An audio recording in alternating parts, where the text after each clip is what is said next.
What's up, guys? It's Sam. So I've been pretty active on social media for the last 5 years, doing all my real estate content. You've seen me talk about a million different topics, but I've never truly shared my origin story, my journey, my path to get to where I am today.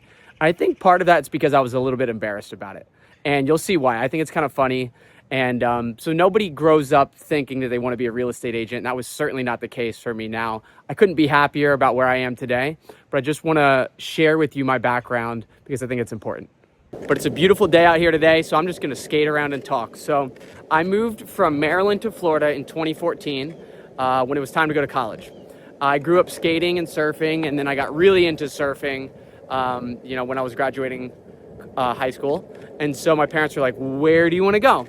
I was super blessed in that they kind of gave me the opportunity to choose what I wanted to do.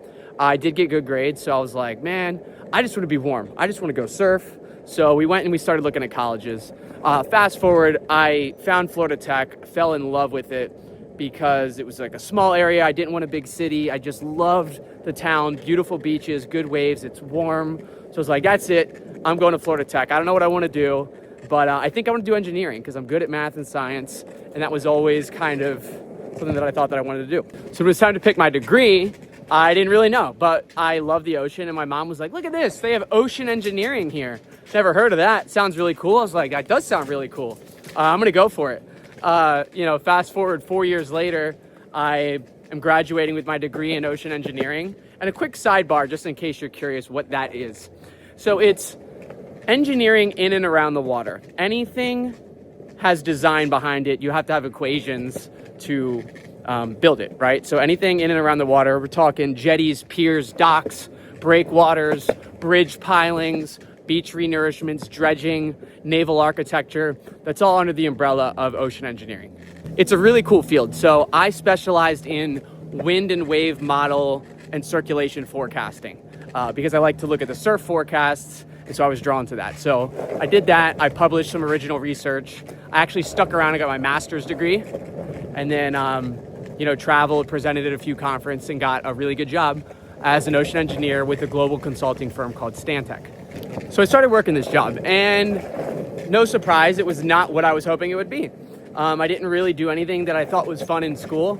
I was just on some lame projects, and they moved me to Naples for a year, which I actually signed up for, but I ended up hating it. And then I started getting a bad relationship with my bosses.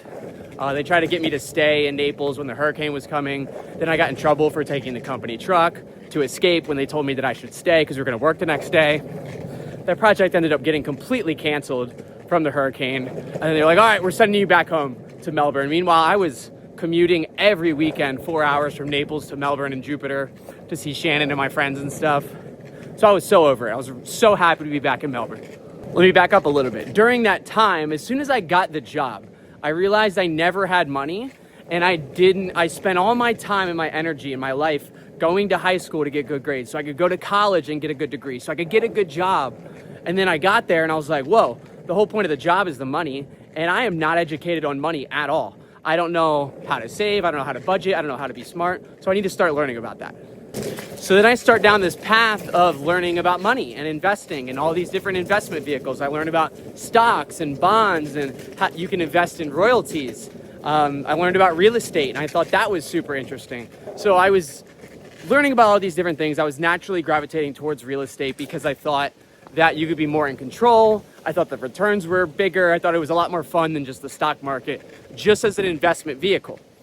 So while I'm working my engineering job in Naples, my only job is to just be on site, to sit there and to take a report of the 3 guys that are working dredging these residential canals every day. So it was super boring. I was getting paid a lot of money to do literally nothing, which is cool, but I was so bored. I was like, I want to do something else. I got in trouble for working on other projects for the company because they said you can't do other things when you're supposed to be doing that. So they said, don't do anything else, just sit there. Well, I'm too impatient, so I started learning about real estate. And I was like, you know what? I could take my real estate license test. Worst case scenario, I'll sell myself a house one day and I'll just learn a little bit more about real estate. So I did that, took the test, got my license, and then I signed up with the brokerage over there in Naples. So I don't know anything about real estate, but I'm trying to learn. I'm also working my job. So that's around the same time I started making video because I don't know anyone in the area. So I'm like, that's when TikTok just started. So I was like, okay, I'm gonna just start making content about real estate, about money, about financial freedom. That's what I was interested in. So I just started making all these videos. And I would make the videos while I was on site working my other job, which again was to just sit there and do nothing. So I wasn't trying to hide this at all. I was putting it out to the public. I didn't really care if my bosses saw it because I'm doing my job just fine. I'm doing everything they ask of me and more. So I'm a good worker, I'm a hard worker. I don't feel bad that I'm also doing real estate because there's nothing else for me to do and they said so. So anyways, what I did do that was a little bit wrong, I suppose, was I made a video called How to Quit Your 9-to-5. And I'm on site in my orange shirt, you know, and it's like, how to quit your 9-to-5. I haven't figured it out yet, but I do know that you have to invest so you can win your time back. And I forget the whole script, but I made that video and posted it. It was whatever. So fast forward back to when the project ended, they called me in and they're like, they pull up that video. He was like, you want to know how to quit your 9-to-5? You just found out. And I was like, oh, snap. I just got fired. Like, I guess I had it coming. You know, he's not wrong. He's like, what are you doing? You're supposed to be working. You're doing real estate and this and that. And they were all pissed off. And we already hated each other at that point anyway. So I was like, all right, fine. You got me, whatever. You know, I'll go figure out something else to do. Last interesting thing about all that was they owed me a bunch of money for rent that they told me to cancel my lease. And then they fired me and they were like, okay, see you later. I was like, well, wait a minute. You guys still owe me $5,000 because you told me to cancel the lease. And they're like, nah, you're not employed anymore. No more money. And I was like, whoa, no, that's not okay. They took my laptop, so I had nothing in writing, and they thought that it would just go away. So I ended up getting a lawyer. We threatened them. They ended up giving me the money back. It was a whole nightmare. That was how that job ended. And so I was like, I guess I got to go find another engineering job. And I was so burnt out and had such a bad experience from it. I was like, I don't want to do that. Like, I'm too young. It's kind of sucking the life out of me. Maybe I could do something else, you know? But what? What could I do? And I was like, I do have my real estate license. Maybe I could make a career out of that. Mind you, when I got the license, it was never a career path, just something fun for me to do, to learn, and potentially invest one day. So then I, for the first time, was like, maybe I could make a career out of this. What does that entail? So I was like, you know what? I got enough money saved up. I'm going to give it a full effort for 6 months. If I don't sell any houses and I go broke, I'll go back and get another job. I still have my degree, you know, I can always fall back on that. So I did. I signed up at a local brokerage over here. It was Dale Sorensen at the time. And I learned, I did open houses and I grinded and I started closing some deals.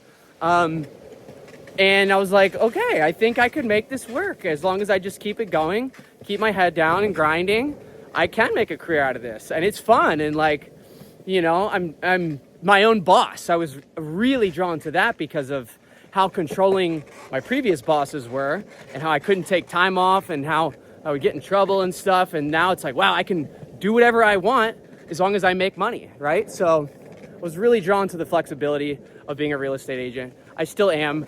That's still one of the reasons that I love to do it.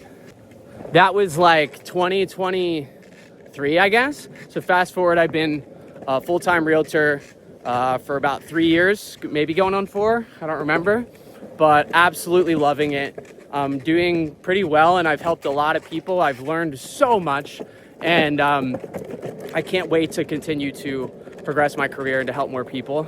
So I'm not sure who stuck around this long to hear my ramble, but that was it. And I just kind of wanted to let everyone know that's how it came to be. And I have no hard feelings about the previous company, but I think it was just kind of like everyone has their own path and that was mine. And I, you know, made it work and I'm so happy. I literally could not be happier. My parents just got a property. They just moved down here. Shannon and I are adding Airbnbs to our portfolio. We're getting married soon. We're going to be looking at a place to buy beachside for ourselves. So everything is great. Couldn't be happier. Thank you to everyone along the way that's helped me grow. Thank you to all my amazing clients who's put their trust in me. And I look forward to helping many more of you out.